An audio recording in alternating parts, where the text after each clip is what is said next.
One day, I was sitting in a chair in my living room, brandishing a PlayStation controller and deliberately wasting the precious time of my busy day, when my stepdaughter came up to me and asked me a question which seemed innocuous enough despite being an utter surprise.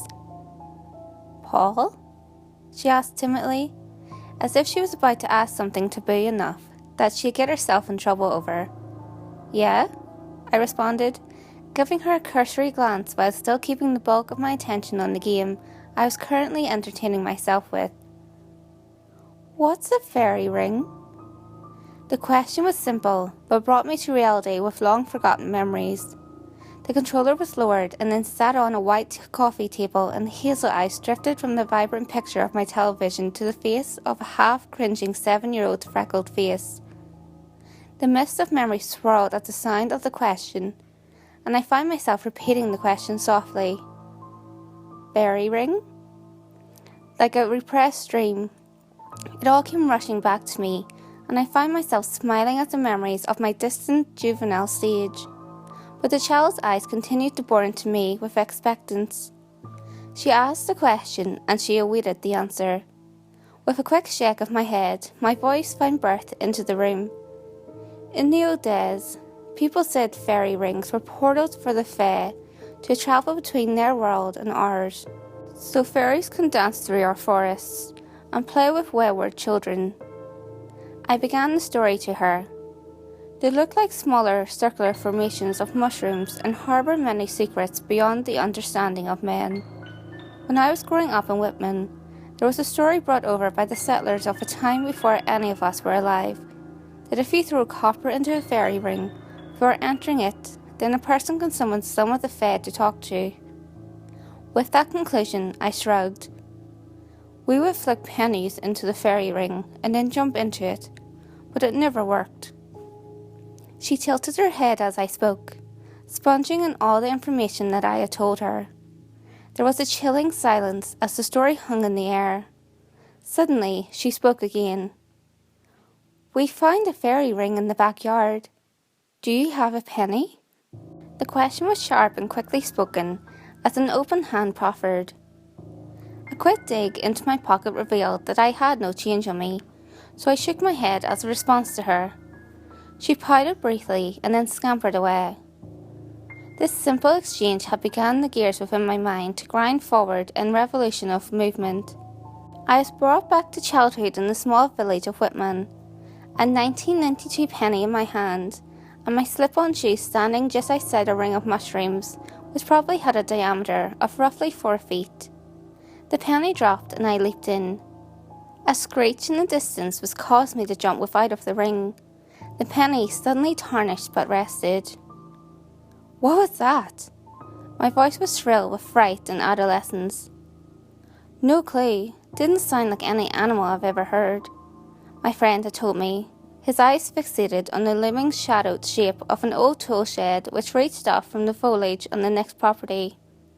"You try, James," I told him, reaching in and picking up my penny to give to him, but he was already backpedaling from the mushrooms on the ground. "Oh no, if it didn't work for you, it won't work for me.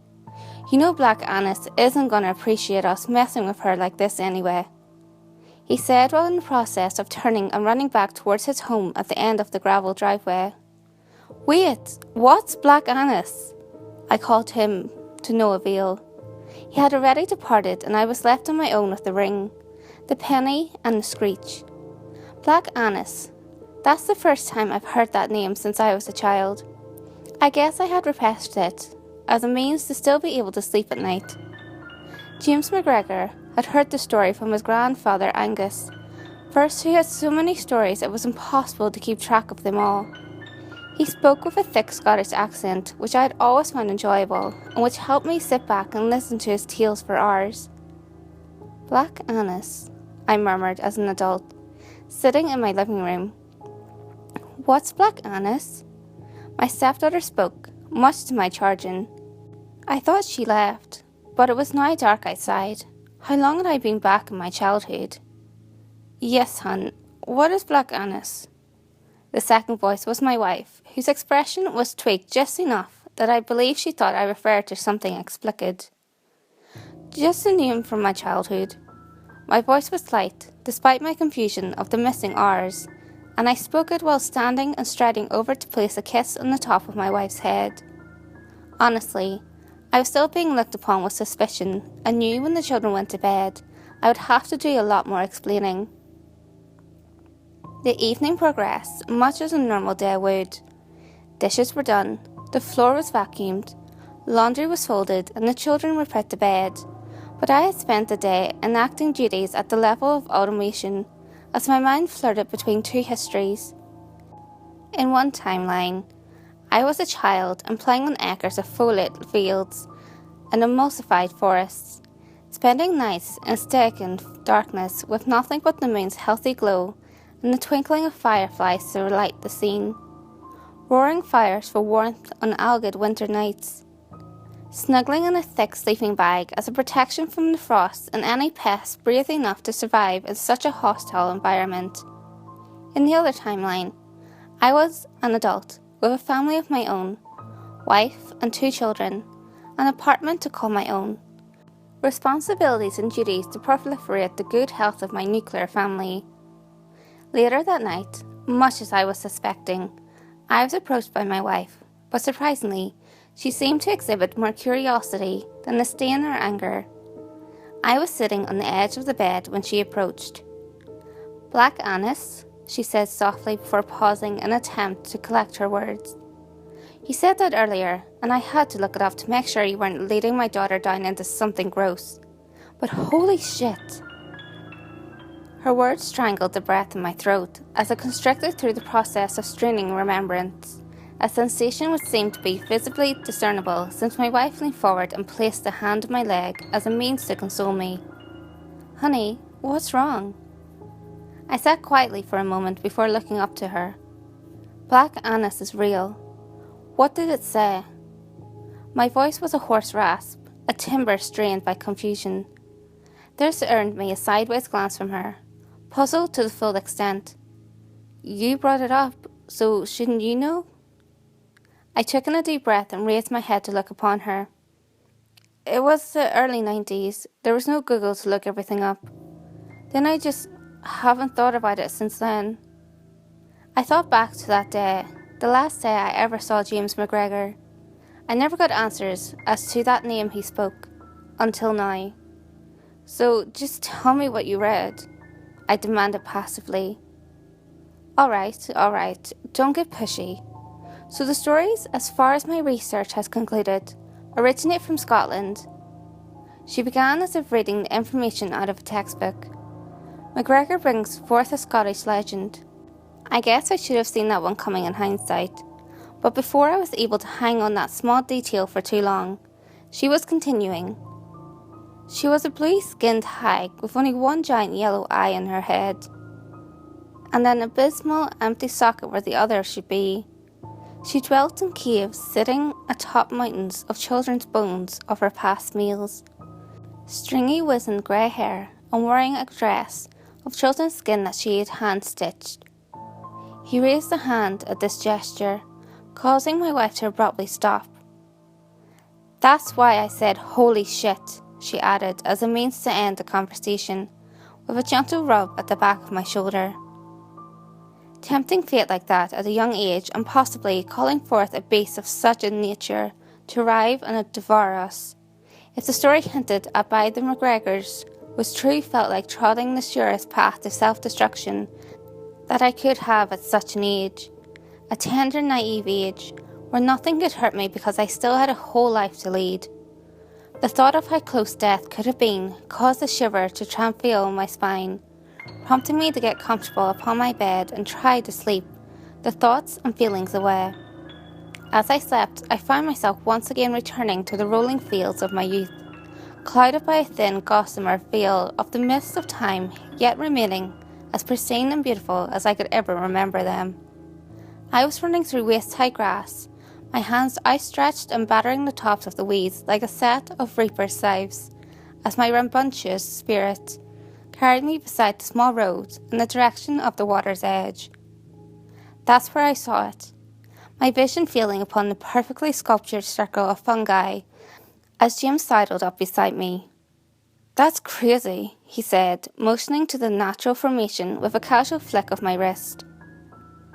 "That's a fairy ring," James retorted, making a circle shape using cupped versions of both of Taz brought together before his face. A beautiful one at that. "Grandpa told me about these." "Told you what about them?" I asked, venturing forth without a hint of trepidation, as was the part of puerile ignorance. "All kinds of stuff," James said, reaching out to grasp my arm and tug it backwards as a means to stop my forward movement as I was in the process of stepping into the ring. "Bad stuff." "What can be so bad about some mushrooms? Give me a lawnmower and I'll show you bad."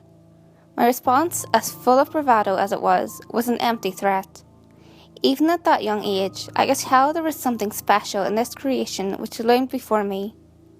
What would possess nature to craft something so perfectly symmetrical, yet undeniably simple, regardless of how many factors had to fall in line, just for the formation to come to fruition? "All right then, tough guy. Throw a penny in and jump in after it."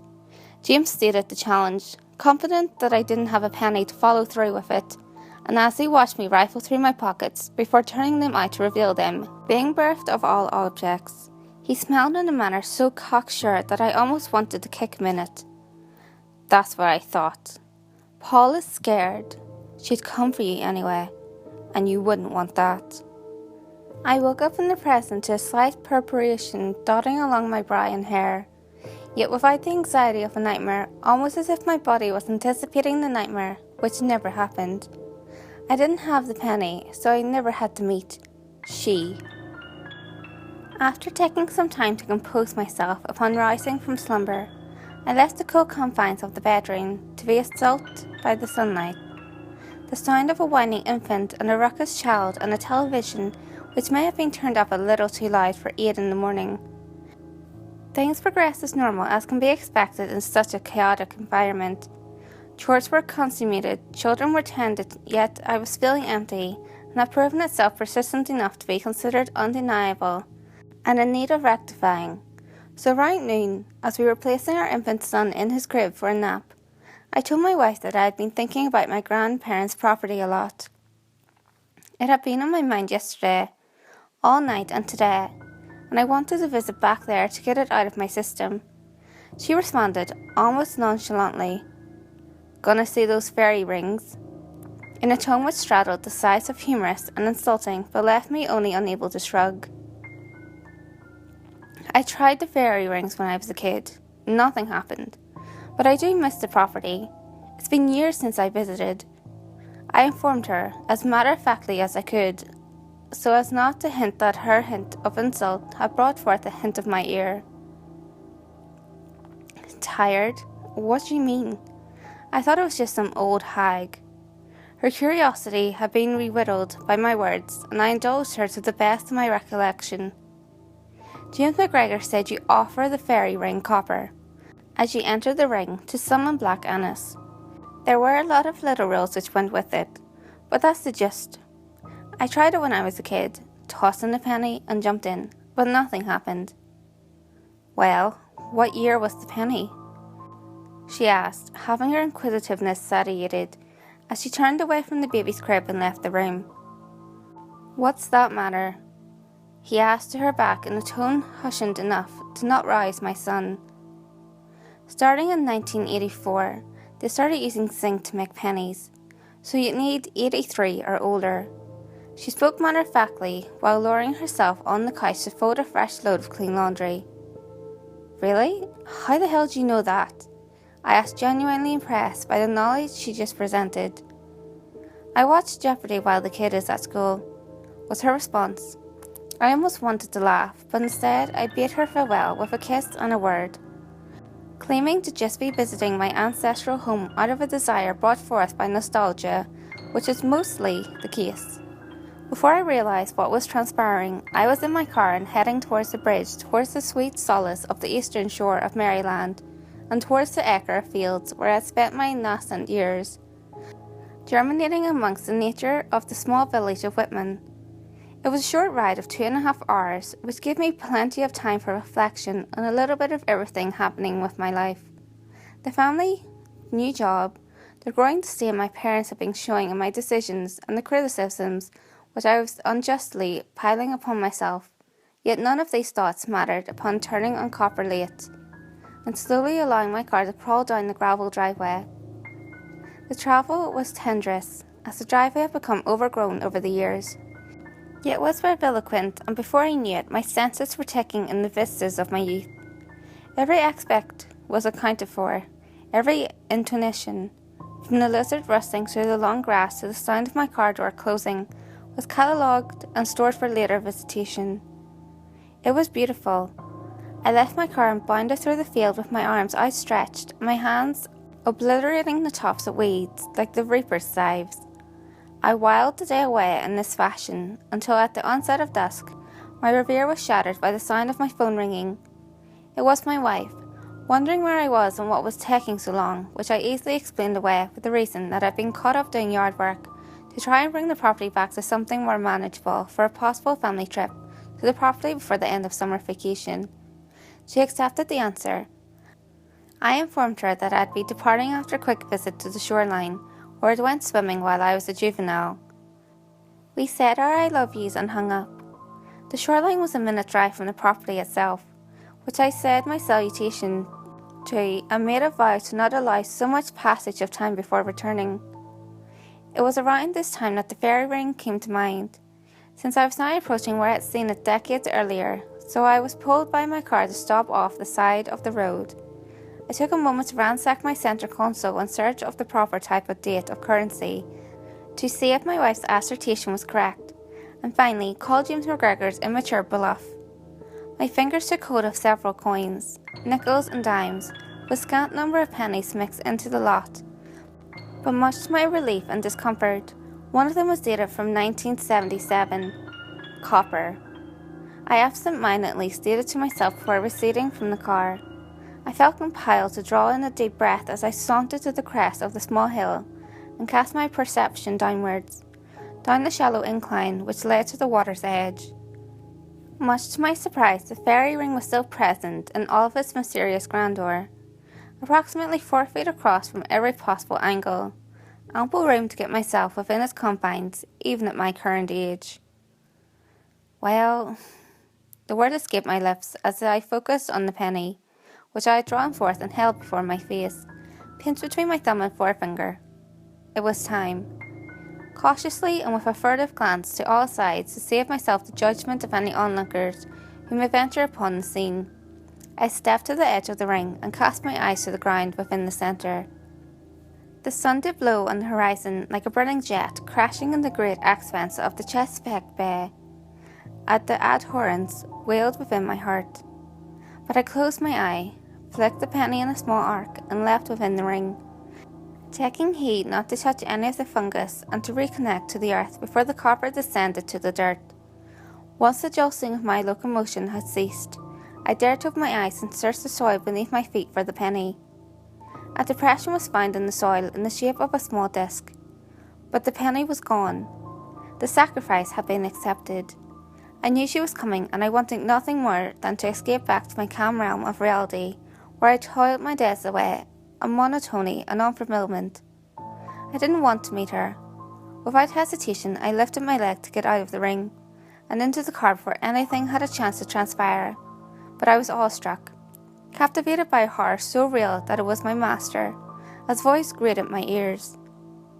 "Why have ye called for me?"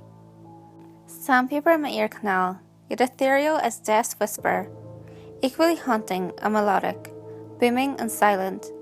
A voice which originated nowhere, yet existed in all places at once. She was speaking to me. In that instant, I was floored by the sensation that everything is not what it seems. The unimaginable was not only imagined, it actually existed, and I had toyed with a force so far beyond my comprehension that I could nothing but fall backwards and slam to the ground with pain. An equally set of haunting words struck me then, yet not in the ghostly voice of the hag. It was James speaking from memory. "Don't break the ring. It's your only protection. Don't exit and don't disturb the mushrooms." It happened so fast I was unable to actively determine from whence she approached, my eyes clouding over after the impact I had just sustained. were suddenly eclipsed by a glowing yellow eye, which pierced me through to my core of existence. My soul wept in that moment. Every vice I'd ever committed surfaced, and jockeyed for attention against my moral compass. Every vulgar thought or violent action jumped to the forefront of my essence, and caused such a deliberating waves of anguish to wash over me that I had to fight to vomit back down my esophagus.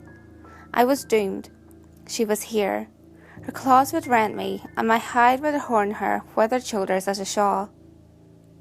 Resigned to my fate in that instant, my eyes welled with tears, which stung like daggers and contorted my face into a monstrous visage, perfectly matching my emotional state. "You shouldn't have come for me," she shrieked into my ear. My body flinched, and the intense, noxious hot breath washed over my face and neck. She leaned into me. Her dress led across the back of my hand as I connected with the murdered victims of centuries. But suddenly she stopped, and I felt a tsunami of relief wash over me as I felt my personal space being slowly returned to me. "You're rotten. Old. I near enjoy the old." She spoke in the same venomous ancient tone, like a century-old viper that could kill you in a single strike if it suited them. But she stopped again, just in time for me to turn my face towards the creature and see her towering above me like the angel of death, yellow eye piercing mine as a smile slowly crept across her twisted lips. "Yes." Black Annis hissed, and then disappeared in the same torrent of violent movement which she had appeared in. I was alone. I was alive, and I wasn't wasting the opportunity to return to my car, and return to my life as quickly as possible. I was in my car and back on the highway as quickly as my racked nervous system could manage, openly weeping while speeding down the highway, wanting to put as much distance between myself and that nightmarish den of deceit and damnation that I'd just left. The 2.5-hour drive seemed to take only 20 minutes as my consciousness couldn't focus on the road. Actions and events became a blur, and thankfully for me, I was home before I realised I was home. I rushed in and immediately embraced my wife as a means to give some credence to this being reality. I was home. I was safe. My family was safe. I faced Black Annis and survived even only based on the fact that I was not a child. A weight was lifted from myself in that moment, and with that weight went the adrenaline rush which had been sustaining me since my initial fright. So I quickly excused myself for bed, which my wife accompanied me to do. I sat quickly and deeply. No nightmares, no tossing and turning, just pillow, bed, and sleep. It was actually quite beautiful, but goes with the territory of functioning for an extended period on pure fear and adrenaline. But at some point in the middle of the night, I was roused from sleep by a shrill and repetitive sound. Great, my son was experiencing one of his many midnight cries, which had been happening prevalently ever since he turned 1 year old. So I sat up, reached next to me in bed for my wife, yet found only the void of emptiness, which was some small consequence to me who was still fighting through the drowsiness sensation, which accompanied the sudden and unexpected waking up. But still, I forced myself to sit, and eventually stand up from bed and move towards the crib, so that I may do my best to bring ease to my son. There was something blocking the crib. The sound that I heard wasn't crying, but the shrill screams of my wife, who was clinging to our son's crib. "Honey?" I asked, groggy to the point of inhumanity. She spun on me and grabbed my wife-beater tank top with both hands. "What the fuck did you do?" she screamed in my face, demonically causing my face to contort in confusion. "Where the fuck is my son?" She screamed again, loosening one of her hands towards my face in a torrent of slaps, which were meant to do as much bodily harm to me as possible. "I didn't do anything," I screamed back. "Bullshit," she responded, turning and pulling on my tank top with one hand as she pointed to the crib with the other. My son's crib was empty, covered in blood, which was so warm to the touch. I went limp. Where is my son? I fell to my knees, hands clenching the bars of the crib so tightly my knuckles went white. Where is he? My wife's cries permitted my sorrow as she gesticulated to something above the crib. On the wall, scrawled in dripping crimson, were the words, "Sins of ye father."